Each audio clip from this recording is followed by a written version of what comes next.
Hello everyone. English को as a subject हम बचपन से ही पढ़ते हैं। ए फॉर एप्पल से लेके जेड फॉर जेब्रा तक बहुत सारी चीज़ें हमें पता होती हैं।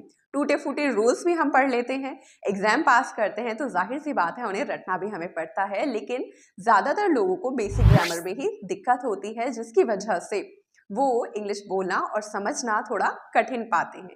अभी कुछ दिन पहले मुझे यूपी मिर्ज़ापुर से मिस्टर कमल कुमार सिंह, जो कि एक स्टूडेंट हैं, उनका मेल आया था जो कि बेसिक ग्रामर सीखना चाहते हैं।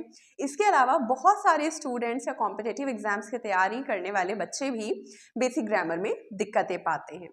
तो मैं पूरी कोशिश करूंगी कि मैं आपकी थोड़ी बहुत हेल्प कर पाऊँ। आज से हम शुरू करेंगे बेसिक ग्रामर की classes. I will try my level best to help you all. Video शुरू करने से पहले मैं एक बात जरूर कहना चाहूंगी कि इंग्लिश भी हिंदी की तरह एक भाषा ही है। उसे हवा मत बनाइए या फिर स्टैंडर्ड्स को मापने का पैमाना भी मत बनाइए।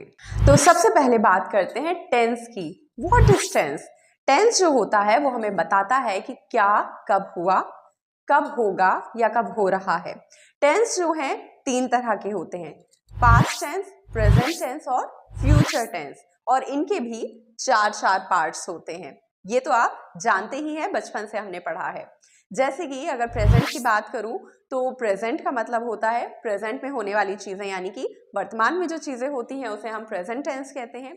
पास्ट टेंस का मतलब होता है भूतकाल, यानी जो बीत चुकी है उस चीज को हम पास्ट टेंस में रखते हैं। बाकी बचा फ्यूचर टेंस, जो कि फ्यूचर की ओर इशारा करता है, यानी कि भविष्य में होने वाली चीजों के लिए हम फ्यूचर टेंस का इस्तेमाल करते हैं। तो सबसे पहले बात करते हैं प्रेजेंट टेंस की। प्रेजेंट टेंस के चार हिस्से होते हैं: simple present, present continuous, present perfect और present perfect continuous. Simple present यानी ता है, ती है, इसका यूज इसमें किया जाता है।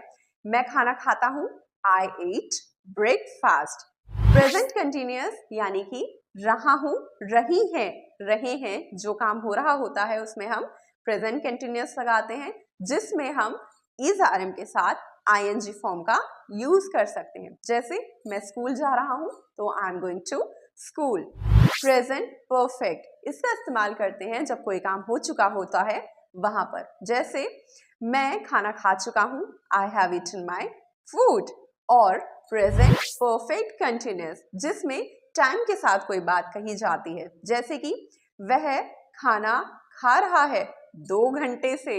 2 घंटे से टाइम हो गया, और इसका सीधा सीधा सेंटेंस अगर हम बनाएंगे तो क्या बनेगा?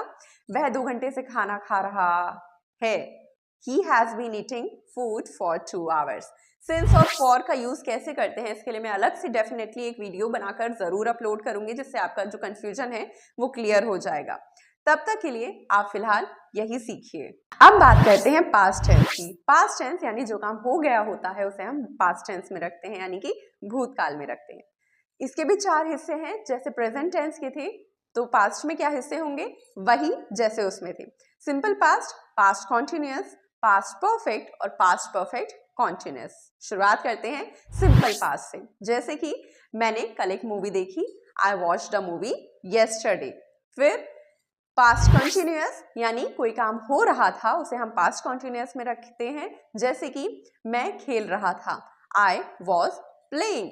पास्ट परफेक्ट की अगर हम बात करें तो दो काम होते हैं जिसमें एक हो चुका होता है। जैसे तुम्हारे आने से पहले मैं खाना खा चुका था, I had eaten my food before you केम।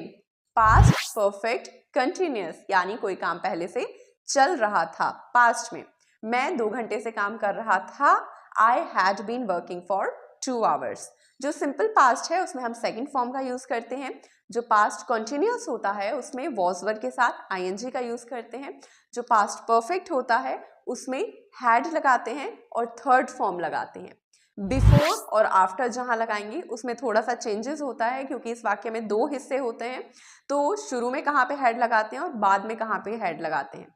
जिस वर्ड में आफ्टर आता है वहां बाद में हैड लगाते हैं, और जहां बिफोर आता है उसमें पहले हिस्से में हैड लगाते हैं। इसकी एक वीडियो मैं अलग से बिल्कुल अपलोड करना चाहूंगी आप सभी के लिए, आप जरूर देखिएगा। इसके बाद आता है पास्ट परफेक्ट कंटिन्यूअस, जिसमें हम हैड बीन के साथ टाइम के पहले सिंस या फॉर इस्तेमाल करते हैं। अब बात करते हैं फ्यूचर टेंस की। फ्यूचर टेंस यानी भविष्य काल। फ्यूचर की जब बात होती है तो उसका मतलब होता है कि भविष्य में कोई काम चल रहा होता है या चल रहा होगा, तब हम फ्यूचर का इस्तेमाल करते हैं। फ्यूचर टेंस के भी पास्ट और प्रेजेंट की तरह 4 हिस्से होते हैं।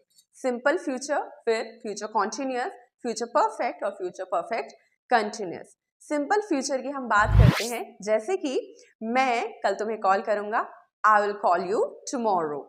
सिंपल फ्यूचर में हम विल और शैल का इस्तेमाल करते हैं।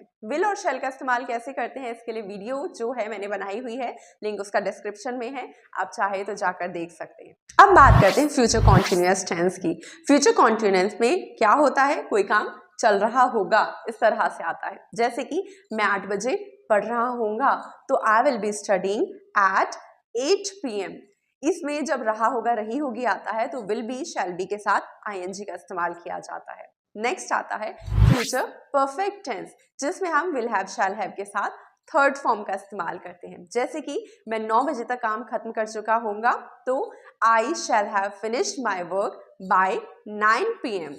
फ्यूचर परफेक्ट कंटिन्यूअस की अगर बात करें तो इसमें टाइमिंग आती है, जैसे प्रेजेंट और पास्ट में हमने देखा था, उसी तरह से मैं 8 बजे तक 2 घंटे से पढ़ रहा होऊंगा।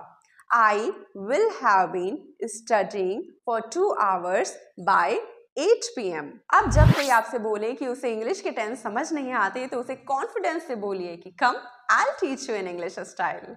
तो समरी ये है कि टेंस जो है वो 3 तरह के होते हैं, प्रेजेंट, पास्ट और फ्यूचर, जिनके 4 हिस्से होते हैं। सिंपल, कॉन्टिन्यूअस, परफेक्ट और परफेक्ट कंटिन्यूअस।